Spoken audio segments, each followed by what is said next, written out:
잘 알고 계시는 전문가분이시죠. 김재경 투미 부동산 컨설팅 소장님께서 수익형 시대는 갔다. 이제는 차익형의 시대다라는 주제로 또 강연을 해주신다고 합니다. 자, 차익형 부동산의 시대가 온다는 말씀이신 것 같은데 어떤 부동산에 우리가 관심을 기울여야 되는지 한번 김재경 소장님의 강연을 청해 보도록 하겠습니다. 네, 안녕하세요. 부동산 유치 김재경 소장입니다. 자, 오늘 사실 타이틀이 조금 세죠? 수익형의 시대는 갔다. 이제는 차익형의 시대다. 사실 이렇게 준비해 본 이유가 있어요. 여러분들 중에서 저를 아시는 분도 아시겠지만 이제 재개발 재건축 쪽으로 많이 얘기하잖아요.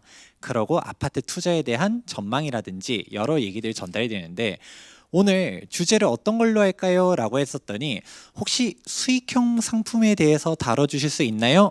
라고 해가지고 이렇게 준비했습니다.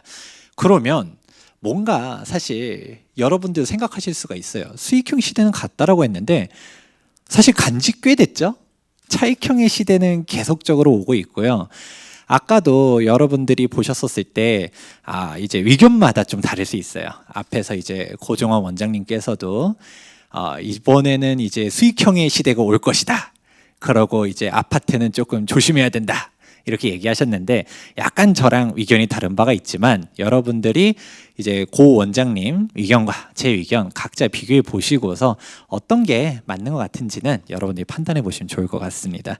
일단 뭐 제 설명은 넘어가도록 하고요. 우선은 그러면 여러분들이 근본적인 질문이 있을 거예요. 아니 왜 부동산 가격이 더 올라간다라는 거지? 차익형이라는 말이 뭔가요? 차익형이라는 거는 우리가 투자 차익을 기대하고서 하는 거잖아요. 즉 아파트를 샀다, 그 아파트 가격이 더 올라간다는 얘기인데 지금 가장 큰 이슈가 뭘까요? 지금 바로 금리 인상이잖아요. 그럼 금리가 올라가면 부동산 어떻게 되는가? 이거에 대해서 차익형과 수익형을 구분해서 한번 이야기해 보도록 하겠습니다. 우선은 요즘 금리가 올라가다 보니까 사람들이 이제 부동산 가격 떨어진다 이런 얘기들 많이 하는데 근데 이제 금리에 대한 얘기들은 인터넷에 워낙 많이 나와 있다 보니까 이거를 시간 관계상 길게 설명하진 않을 거예요. 핵심만 바로 넘어가자면 금리랑 부동산이랑 상관관계는 솔직히 없다라고 말하는 게 맞아요. 그런데 굳이 상관관계가 있다라고 하면 오히려 금리가 올라갈 때 부동산 가격이 올라갔었어요. 그러면 사람들이 놀라죠. 어이씨 뭐야. 금리가 올라가면 이자 부담이 증가하게 되고 그러면 소유자들 같은 경우 이자 부담이 늘어나니까 공급이 늘릴 거고 매수자들은 오히려 안 사게 되면서 수요가 감소되고 그럼 부동산 가격이 떨어지는 거 아니야? 라고 하는데 여러분들이 알고 계시던 부분들은 1차원적인 생각이고요. 경제학을 좀 배우다 보면 얘기가 좀 달라집니다. 이 테일러 준칙에 대해서는 깊게 설명은 안 할 거예요. 핵심만 이야기하자면 금리를 애초에 왜 올렸을까를 생각해 보면 원인이 있다라는 거죠.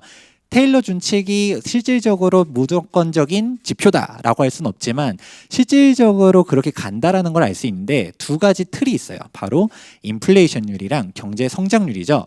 이거는 뭐 제가 어서 이론 가지고 오는 게 아니라 한국은행 설립 목적 자체가 인플레이션이랑 경제 성장을 안정화하는 데 있다라는 부분들은 한국은행 홈페이지 들어가 보시면 알 수가 있고요. 그러면 여기서 핵심은 뭘까요? 금리가 올라가면 부동산 가격이 떨어지는 줄 알았었더니 애초에 그 금리를 올리는 원인이 있었다. 이게 핵심인 것이죠.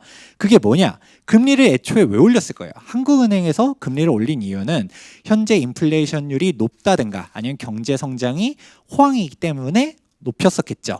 이거를 근본적인 생각 가지고서 보면 이제 보이는 겁니다. 자, 한번 볼게요. 소비자 물가 상승률이랑 기준금리 간의 관계를 보면 올라갈 때 올라가고 떨어질 때 떨어지고 선행이냐 후행이냐 이 차이가 조금 있을 수는 있지만 대체로 물가랑 기준금리랑 상관관계가 높다라는 것을 알 수가 있겠죠. 그리고 그 물가랑 부동산 가격 상승률 어떤가요? 역시 비슷하게 움직인다라는 부분들을 알 수 있죠. 가장 최근에 저금리였었지만 금리가 부동산 가격은 왜 올랐을까요? 물가 상승률을 보면 정답이 나와 있죠. 최근에 물가가 쫙 올라가면서 우리 안전한 상품으로 가자 하면서 부동산 쪽으로 갔다는 것을 알 수 있습니다.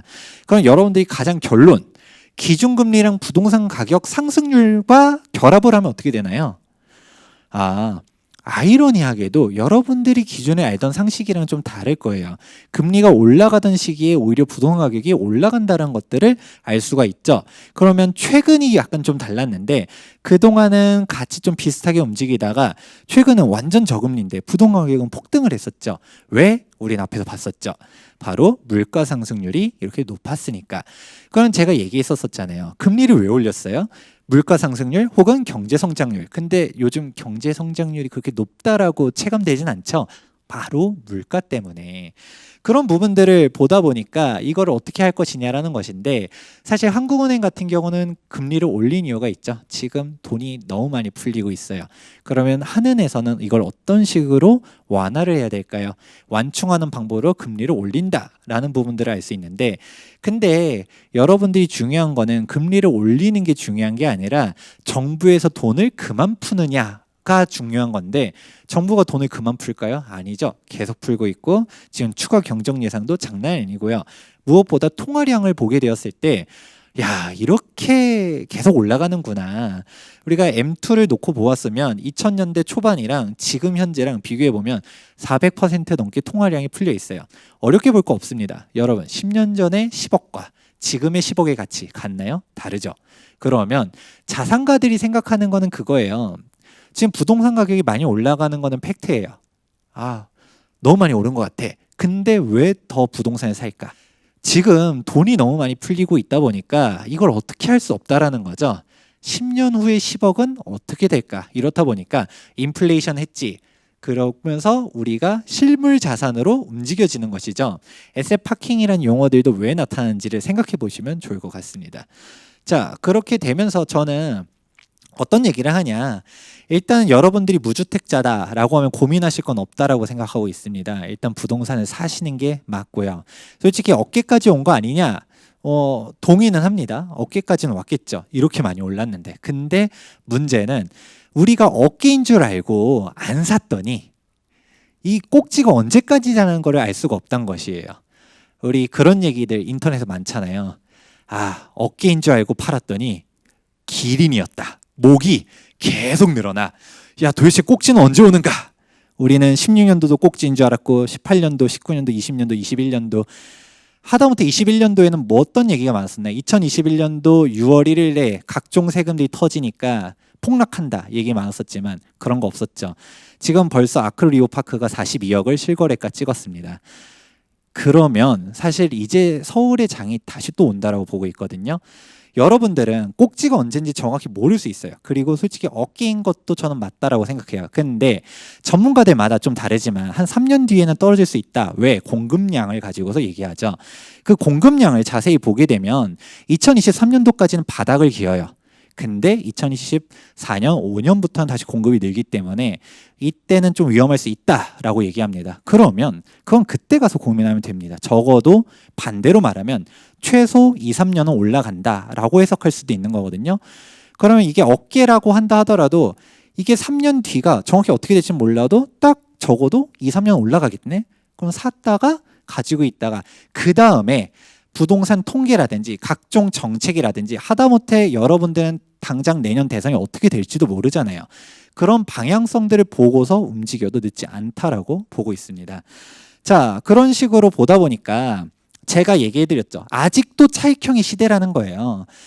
수익형의 시대는 갔다라고 얘기했지만 수익형의 시대는 간지 오래됐었죠. 왜일까요? 금리가 너무 낮으니까. 이제 그 얘기를 좀 해보려고 하는데 여러분들이 지금 주택가격 전망 CSI 한국은행 홈페이지 들어가 보시면 매월 발표를 하고 있습니다. 지금 100보다 넘다라고 하면 주택을 매수하고 싶은 사람들이 훨씬 더 많다라는 것인데 지금 어떤가요? 정말 최고치를 찍고 있어요.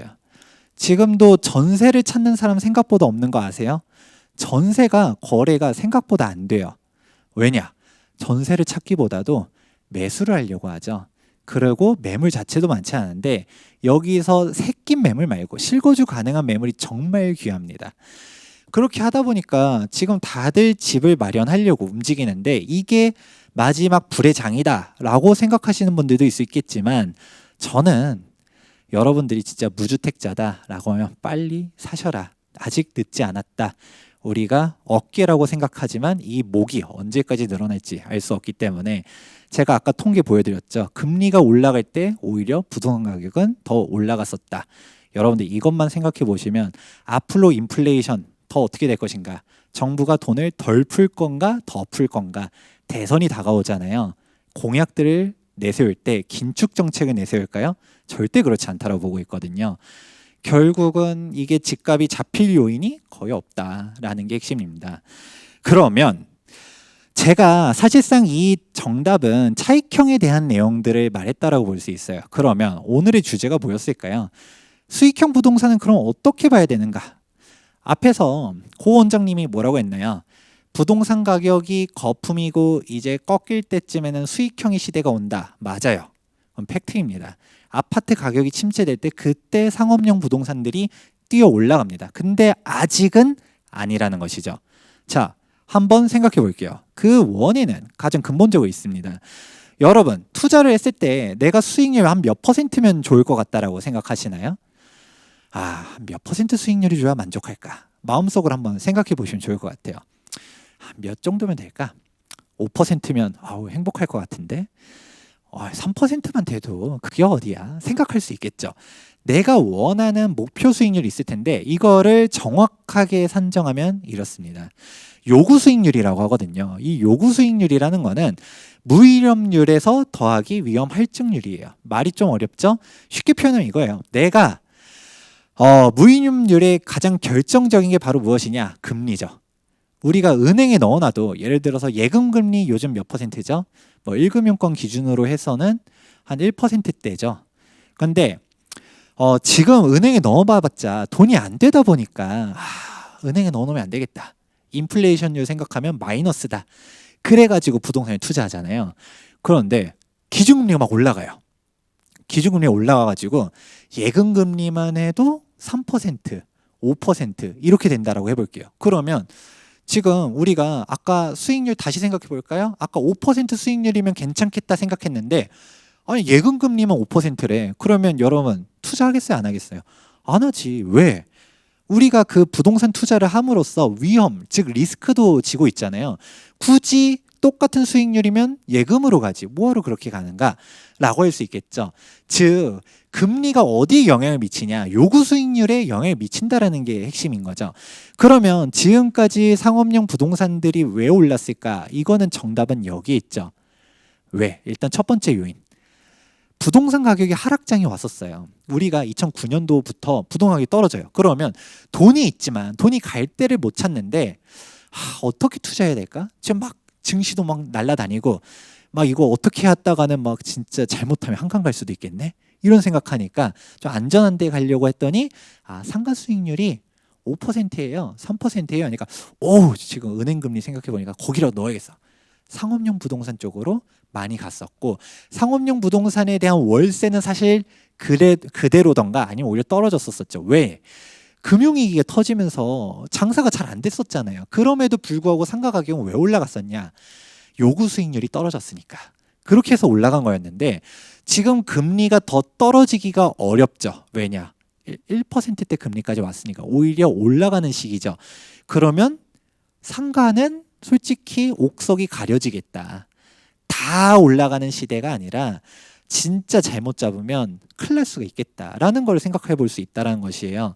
더군다나 코로나 사태까지 터지고 나니까 지금 상가는 답이 없죠.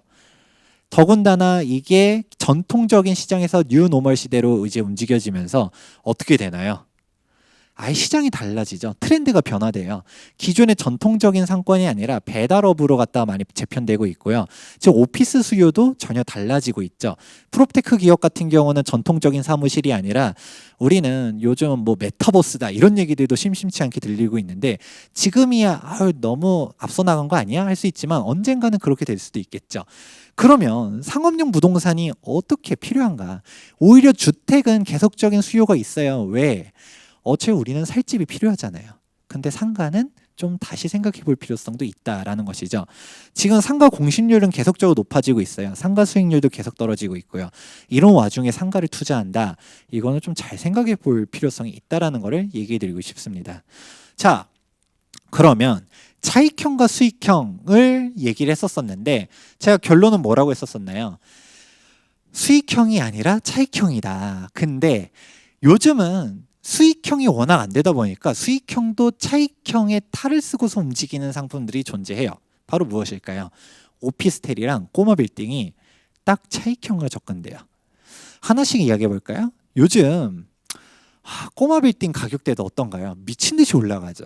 좀 이해가 안 될 거예요. 아니 공실이 저렇게 높아. 지금 뭐 여러 군데들 유명한 데들 상권들 가보면 뭐 이태원이다 홍대다 지금 강남 쪽이다 하더라도 공실이 정말 많다. 명동은 지금 죽어나가고 있고 그런데 아이러니하게도 건물 가격은 계속 올라가요. 야, 이거 미친 거 아니냐? 수익률이 그냥 1%대도 안 되는 상품들도 있어요. 매매 금액이 너무 높고 거기다가 우리가 꼬마 빌딩 그냥 사나요? 대출까지 풀로 땡기죠. 그러니까 야, 이게 수익이 안 맞는 거야. 그래도 이걸 어떻게 사지? 하지만 거래가 되고 있어요. 왜? 그냥 땅값이 올라가는 걸로. 이걸 수익형을 보는 게 아니라 차익형을 보고 있는 거죠. 꼬마 빌딩 마찬가지로 오피스텔도 약간 그런 식으로 가는 부분들이 보여집니다. 그러면 여러분들이 일단은 부동산 투자를 할 때 잘 모르면 저는 무조건 아파트 투자를 하라고 해요.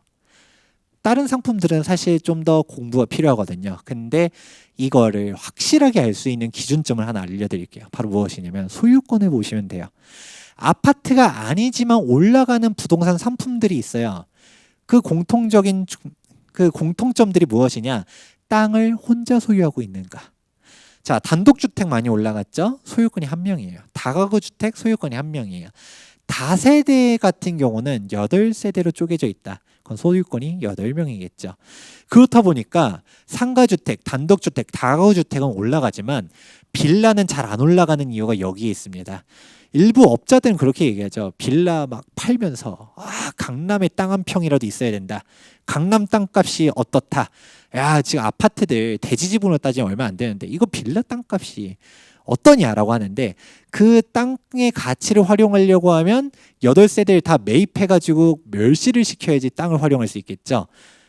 그게 함정이 있다라는 거예요. 재개발 재건축이 되지 않는 이상은 빌라는 빌라인 것이죠. 그래서 그 강남에서도 부동산 가격이 올라간 거 보니까 빌라가 지금 아파트는 수억 원 뛸 동안 수억 원이 뭐예요? 강남에 막 15억 이렇게 뛰었죠. 빌라 뭐 1억도 안 올라간 빌라들 찾아보기 쉽습니다. 그렇게 보는 건데 근데 빌라가 잘 안 올라가는 이유가 소유권이 여러 명이다. 이런 이야기를 했었어요. 근데 지금 빌라도 사실 제가 까긴 깠지만 올라가죠.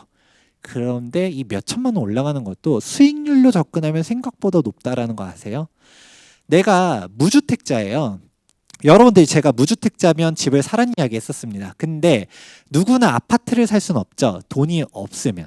더군다나 여러분들 중에서 2030이에요. 내가 가지고 있는 돈이 5천만 원밖에 없어. 아파트는 꿈도 못 꾸죠. 더군다나 제가 재개발 재건축 전문가인데 재개발 재건축은 금액대가 또 넘사벽이죠. 그러면 이제 빌라를 살도 우리가 역으로 접근하는 거예요. 아파트는 그냥 5억, 10억 막 뛰는데 빌라 3천만 원 올랐어. 이거 별로 안 올랐네가 아니라 얼마 투자해서 얼마 올랐네로 보는 거죠. 3천만 원 투자했는데 3천만 원 올랐어. 수익률 100%인 거죠. 그렇게 보면 여러분들이 너무 일단 단점을 명확히 인지하지만 그래도 그거를 완벽하게 버릴 상품은 아니다. 내가 세금이 꼬이지 않는다라고 하면 그렇다고 해서 제 말을 곡해해서 다주택자인데 빌라를 또 사야지 하면 안 되죠. 종부세, 양도세, 소득세 장난 아니죠. 그렇기 때문에 다주택자 되면 안 되고요. 똘똘한 한 채, 내가 세금 공부할 자신 없으면 한 채로 가라 이렇게 얘기합니다. 그러면 여기서 이제 정답이 나옵니다. 오피스텔은 전통적인 수익형 부동산이긴 한데 이걸 어떤 식으로 투자하냐면 월세로 투자하는 게 아니라 갭 투자로 가는 것이죠. 오피스텔이 월세를 내가 3억짜리를 사가지고 5천에 50을 놔요. 그런 상태에서 한 2년 지났는데 2천만 원 올랐네? 여러분들 욕을 하겠죠. 아이씨 이거 50만 원 받아가서 2년 동안 모아봤자 뭐 얼마 되지도 않는데 2억 5천 가지고서 그때 딴 걸 살 걸 이렇게 생각하는데 맞죠? 솔직히 그 돈이면 저더라도 딴 거 샀었죠. 수익률이라는 거는 전혀 의미가 없단 거예요. 왜냐? 차익이 정말 크니까. 그래서 오피스텔이라든지 수익형 이런 거 별로 중요하지 않다라고 하는데 요즘 오피스텔 투자를 어떤 식으로 하냐? 전세가 높잖아요. 투자 금액이 몇 천 안 되는 상품들이 정말 많아요. 그러면 역으로 보는 거죠. 2천만 원 투자했는데 2천만 원이 올랐어. 괜찮네? 이렇게 접근하는 거죠. 그렇기 때문에 여러분들 중에서 빌라를 사면 나중에 청약 되지도 않지만 또 다음 시간이 또 청약 전문가분께서 이야기하잖아요. 제가 청약 여러분 안 됩니다 하면 좀 그러니까 청약의 부푼 꿈을 가지고 있다라고 하면 그래서 청약이 깨지지 않는 오피스텔 갭 투자라도 해가지고 내 시드머니를 늘려보는 것도 방법일 수 있겠죠. 그런 식으로 가른 얘기해요. 그러면서 제가 앞에서 얘기했던 것처럼 세금은 항상 중요하다는 얘기합니다. 무작정 다주택이 되면 안 된다. 취득세 터지고요, 종부세 터지고요, 소득세 터지고요, 양도세 터지죠. 그렇기 때문에 제가 그냥 막 늘리면 안 되고 고려를 열심히 하셔서 투자를 하셔야 된다. 그렇게 틈새 시장을 찾다 보면 방법들이 있다는 얘기들을 해드리고 싶어요. 그러고 가능하면 저는 집을 살 때 실거주가 가능한 집을 사란 얘기를 많이 합니다. 여러분들 중에서 똘똘한 한 채 얘기 듣고서 무조건 비싼 걸 사야겠다 이렇게 가야 되나요? 절대 그러시면 안 돼요. 저는 뭐라고 많이 이야기를 하냐면 실거주가 가능한 선에서 최대한 상급지라고 얘기해요. 왜냐?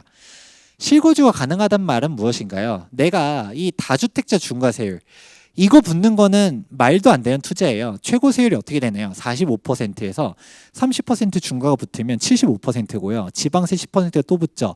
그러면 7.5% 더하면 82.5%가 양도소득세예요. 국가가 다 가져가죠. 이런 투자는 절대 안 되는 거고요. 이 다주택 중과가 안 붙고 일반 세율이라 한다 하더라도 우리가 3억 벌면 1억이 세금, 5억 벌면 2억이 세금, 10억 벌면 4억 2천이 세금이에요.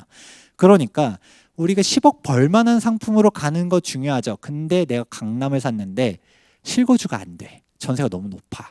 그러면 좀 더 밑으로 내가 마포구라든지 성동구라든지 여기도 실거주가 불가능해. 서대문구라든지 동대문구라든지 이게 좀 더 낮춰서 돈을 좀 덜 벌어도 실거주가 가능해서 비과세를 맞출 수 있다라고 하면 차라리 그쪽이 수익이 더 높다. 우리는 항상 세후 수익률을 고려하셔야 된다는 부분들도 제가 강조드리고 싶습니다.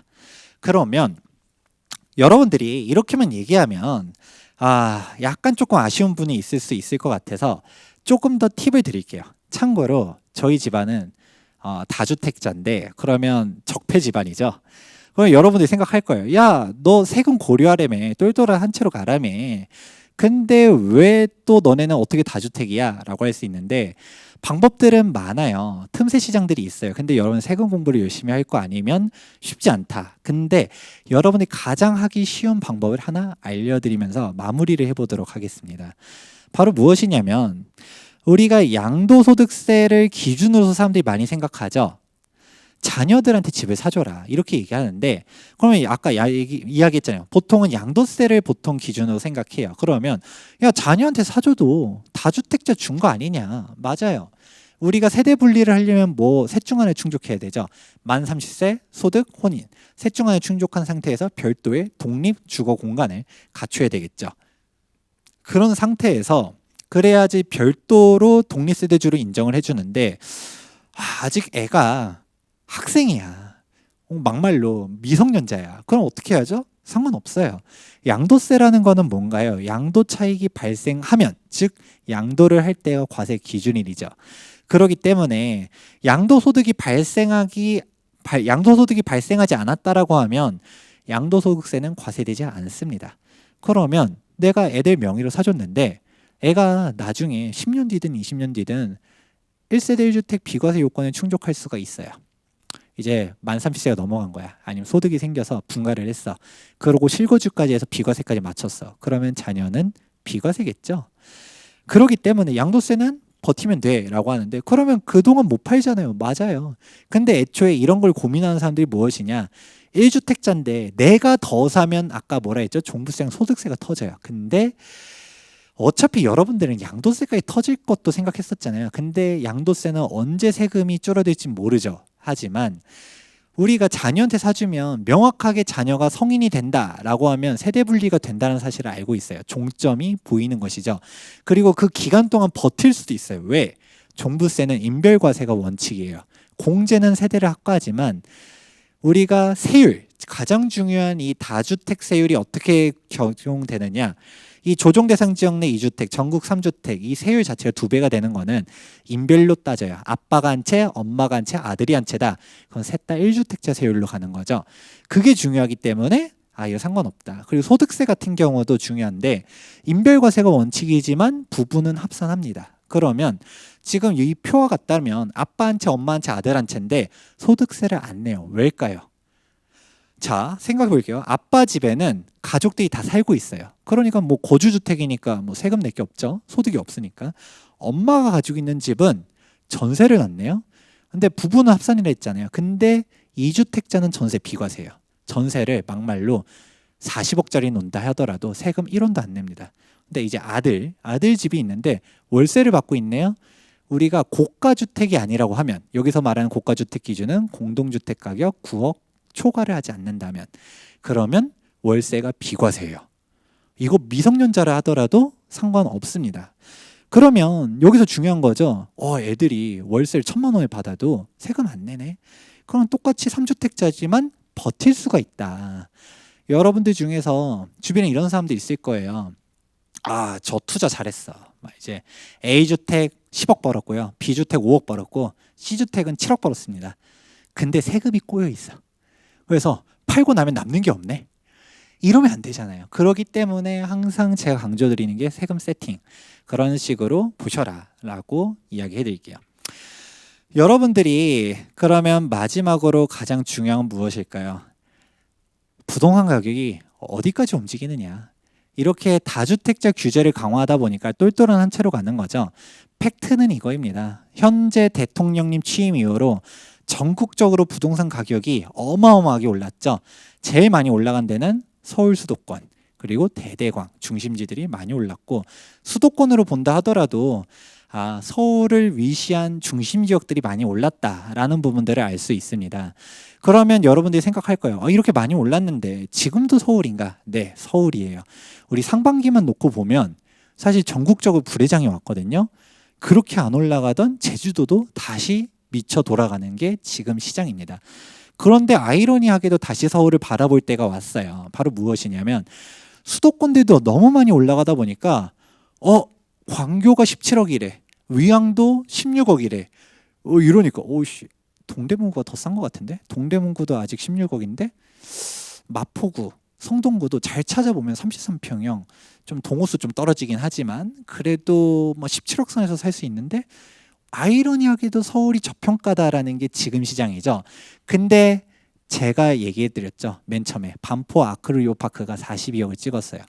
저는 계속 얘기를 드렸습니다. 6월 1일 전에 급매물 나올 때 사라는 얘기했었고요. 그 이후로도 추석 이후에 본격적인 상승장이 나오기 전에도 사야 된다는 이야기 했었습니다. 근데 여러분들은 지금이 진짜 분기점이에요. 지금 사시지 않는다라고 하면 제가 얘기했죠. 어깨인 줄 알고 계속 기다리다가 기린의 목에 당할 수가 있습니다. 지금 이미 강남이 먼저 빠르게 움직이거든요. 그러면 지금부터 이제 서울에 본격적인 하반기 상승장이 올 거라고 보고 있으니까 여러분들 무주택자라고 하면 고민할 게 없고, 1주택자 혹은 다주택자라고 하면 세금 고려해서 투자해야 된다. 그리고 수익형 부동산은 금리에 대해서 제가 앞에 풀어드렸었던 내용들 다시 상기시켜 보면서 좀 잘 투자하자. 하다못해 땅을 보면서 차익형으로 가자. 이렇게 마무리 보도록 하겠습니다.